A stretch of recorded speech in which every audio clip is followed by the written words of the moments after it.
All right, number one is wake up at the same time every single day. This also includes going to bed at the same time every single day, including weekends. Don't be a bitch, discipline yourself, and stay on the same sleep schedule. So recent studies have actually shown that sleep consistency and schedule is more important than the actual time you spend in bed. So obviously that doesn't mean that if you sleep for 2 hours, but it's at the same time every night, that's better than sleeping for 8, that's staggered. But it does mean that you might want to reconsider what time you're going to bed in the morning or at night and what time you're waking up in the morning. I consistently go to bed at 10:30 every night, no exceptions, and I consistently wake up at 7:30 in the morning, no exceptions. I don't sleep in, I don't stay up late. While you may think that sucks because of college experience and stuff, I'm more jacked than you and I'm stronger than you and I feel more rested than you. So who's the real winner? Probably you, but I do make exceptions for hype social events like super fun stuff. But if we're just staying out to stay out, gotta go to bed, brother. And I think you should too. Number two, morning sunlight, another staple of perfect sleep. If you're not going out in the morning and looking at the sun or in the direction or getting some sort of UV light in your eyes and skin in the morning in 2025, like what are you doing? Like everyone has known this for years. Like it's good for you. I don't think you have to go out for 30 minutes. Not everyone has the time for that. Like Andrew Huberman said, just go on a little brisk walk 5-10 minutes in the morning, or even if it's just a minute or 30 seconds, literally, it's better than nothing. Every morning I go walk down to the supermarket, get a little protein drink, start that protein synthesis window, and it's a great little 10-minute sunlight exposure. So yeah, I would heavily recommend getting morning sunlight if you're not already. And this doesn't even have to be sunlight. If it's dark before you wake up, just turn on all the lights and you might feel groggy, your eyes might hurt a little bit, but you need light in the morning to reset your circadian rhythm, and then you can get sleeping on the right time. Number three, meditate, all right? Even if it's only for 30 seconds, just take a few deep breaths, try to not think of anything, focus on your breath. If you get a thought, that's the fucking point. It's like if you go to the gym and you can't do a push-up, that's the point. It's the hard part. Like that's what meditation is bringing your mind from a thought back to your breath or whatever you're focusing on, whether it be some birds or your air conditioning sound or whatever. Just meditate every day for the rest of your life, even if it's just one breath, okay? Just like right there, I was completely present on that single breath, and now I have more mental clarity and I can make better decisions. I would say the benefit of meditation, if you're not really convinced and you just think it's like some gay fucking yoga shit, I would say it's the main thing that you actually notice is before you make a decision, like if you're about to say something, or let's say you're about to like eat some bad food, like you're about to cheat on your diet or something, it gives you like an extra 10 to 15 seconds of like mental clarity. So like let's say I'm about to cheat on my diet, and without meditation I'd be like, ooh, there's a brownie, let me eat it, nom, nom, nom.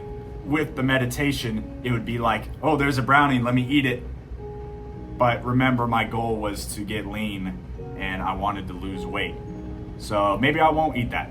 So it gives you like that extra little break, which is actually like super useful in terms of willpower.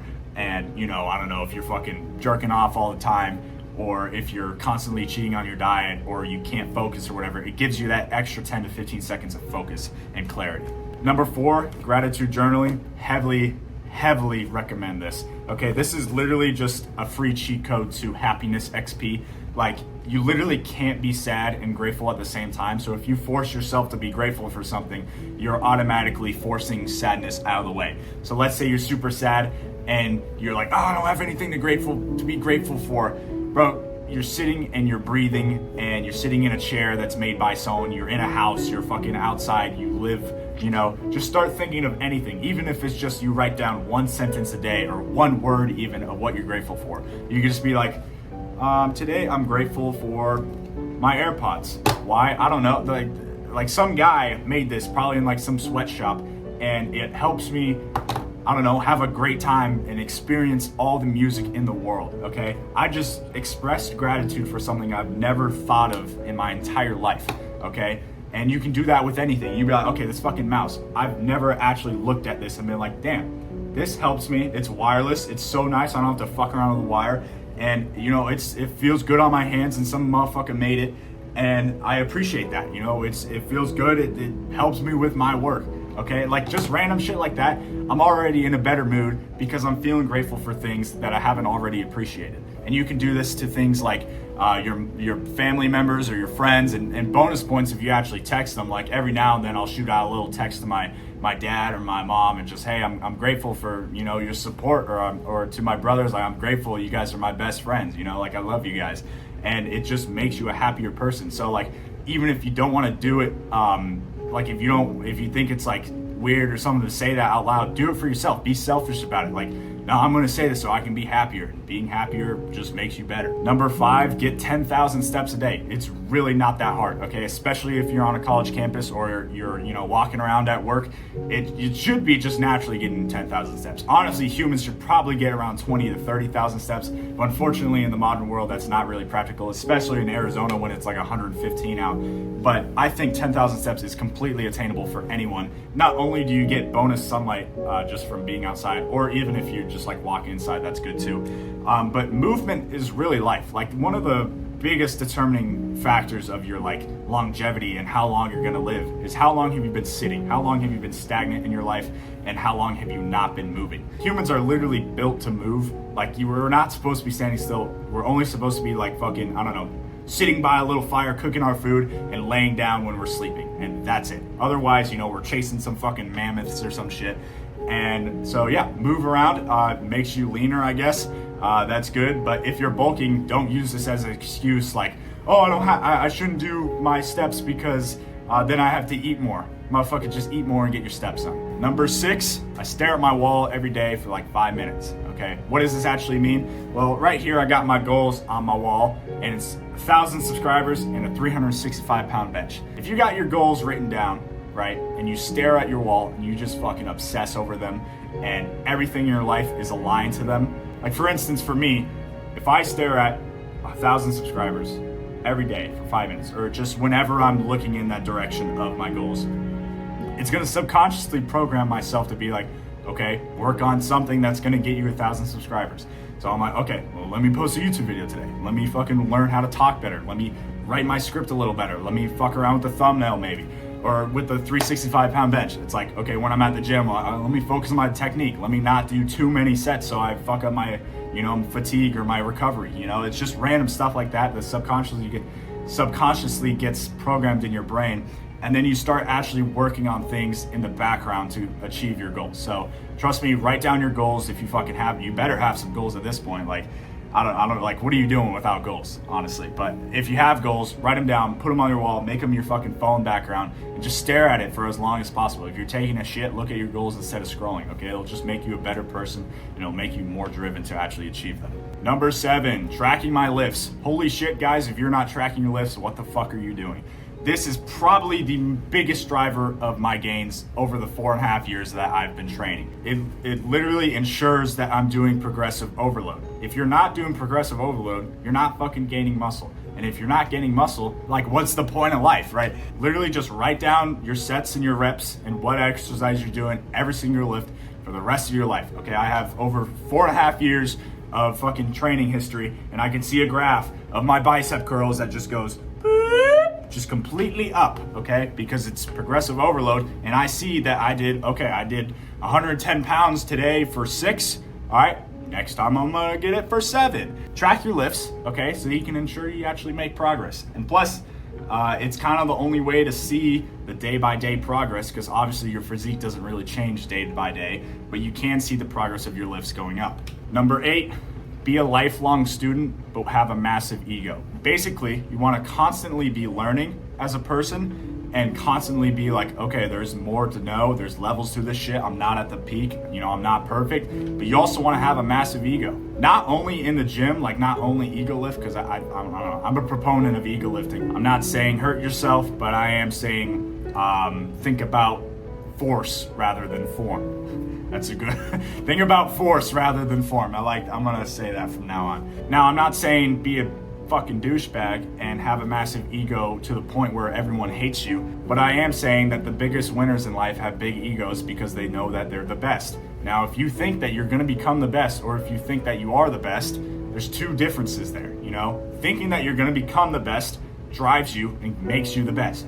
Thinking that you're the best you know, you're just not, probably. You know, like, I know I'm not the biggest, but I want to be the biggest. You know what I'm saying? Like, obviously I'm not gonna be Olympian, but I hope you understand what I'm saying. It's getting a little late in the video. I'm losing my train of thought here, but have a bigger ego, set bigger goals, fake it till you make it, and chances are you'll succeed more in life. Number 9 kind of goes along with number 2 in terms of lighting and sleep. Dim or turn off your lights about 2 to 3 hours before bedtime. So I go to bed at 10:30. At 8:30, I turn off the big light up here. I dim all the lights and I turn on all the secondary lamps and shit. And it really helps me actually wind down my brain and sleep at night. If you think about it, if you were a caveman back in, you know, I don't know, 100,000 years ago, if the sun went down and suddenly there's a fucking, I don't know, mini sun in your fucking cave, that probably doesn't seem very natural, does it? Like, that probably wouldn't help you sleep at night. So I would heavily recommend avoiding all bright lighting, especially overhead lighting around 2 to 3 hours for bed. To give you a example of how far and serious I take this, I take showers in the dark and put my flashlight on my phone face up on the floor so I can have a little bit of light and like see the fucking soap. Number 10, the final one, and honestly one of the most important, plan tomorrow today. This not only helps you sleep because you're not thinking about what you're gonna do tomorrow, but if you write down a step-by-step list of what you're gonna do the next day you're gonna have a plan, but also it helps you not fuck up in that plan, okay? If I wander through the day and I just kind of know, like, okay, I'm gonna go to school, then I'm gonna go to the gym, and then I'm gonna eat, and then I have the rest of the day, I should probably work on some other stuff, but then, I'll go to bed. I'm gonna fuck around. There's gonna be a lot of scrolling time. There's gonna be a lot of wasting time in that entire section of the day that I'm not specific with it. Whereas if I write down 25 bullet points of exactly what I'm doing, wake up, weigh myself, eat breakfast, brush my teeth, take a shower, fucking go to school, blah, blah, blah, gym, food, work on the YouTube video, edit the YouTube video. Like, if I just look on the to-do list, there's gonna be much less of that wasting time and being like, because there's a lack of specifics, it leads you to, waste time more. Like, if I just see, okay, gym, then, work, right? Or work on YouTube, right? Instead of writing, okay, gym, eat, script out the video about 10 things that help me get it 1% ahead. The second version of that, the specificness of it is gonna help me actually do it, whether I was just being like, okay, work on YouTube, what should I do? Well, hold on, let me watch this YouTube video real quick, blah, blah, blah. Okay, maybe I should record, it just helps you actually plan out what you're gonna do and execute, which is the biggest thing to success, is executing. But yeah, I hope this helps. I hope you apply at least, you should apply all of these, honestly, but if not, at least apply the things for sleep, because sleep because when you have better sleep, you have a better life, and when you have a better life, you have a better memories, I guess, and I don't know, you're happier. But I hope you had a good time watching this. Thank you for watching. See you in the next one.